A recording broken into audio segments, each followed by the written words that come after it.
आमचे मोदीजी म्हणाचे, त्यांनी आता नानो कारवाला आहे ना, नानो कारवाल्याला 540 कोटी रुपये दिले. 540 कोटी रुपये 0.01% व्याजानं, म्हणजे व्याजच नाही. आणि तुम्ही बकरी जरी घेतली, गाडी जरी घेतली, तर ते मायक्रो फायनान्सवाले व्याज आकारतं गरीबावर 18 आणि 26%. ते फायनान्सवाले येतं, मधातच गाडी घेऊन जाते. तुम्ही पैसे नाही भरले तर हर्रासाय होतं, तुम्हाला नोटिसा पाठवले जातं. आणि नीरो मध्ये कसा पडतं पाहताच लागत नाही. हे चौकीदार उसको रोख नाही पाहते, हे त्यांना थांबवू शकत नाही. देशाच्या एकूण जळणघळणमध्ये कामगार, शेतकरी, आमच्या मच्छीमाराचा जो वाटा आहे दिव्यांगाचा, तो अधिक जास्त आहे. पण त्याच्या वाट्याला आम्ही पाहतोय अजूनही पैसा येत नाही. आणि म्हणून ही लढाई आम्ही अतिशय ताकदीनं, मजबूतीनं चालवतो आहे.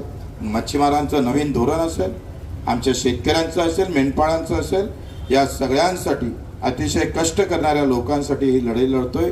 आणि त्या लढाईला तुमचा आशीर्वाद आम्हाला भेटला पाहिजे, याच्यासाठी आम्ही आलो आहे. तुमच्या आशीर्वादाची गरज आहे, मताची गरज नाही आहे.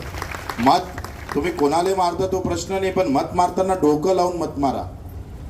आमचे राष्ट्रसंत तुकडोजी महाराज म्हणाचे, सोन्याच काय म्हणतात त्याला, लाकडाचा देव त्याला अग्नीचं भेव. भेव म्हणजे भीती. लाकडाचा देव त्याला अग्नीचं भेव, सोन्या चांदीचा देव त्याला चोराचं भेव.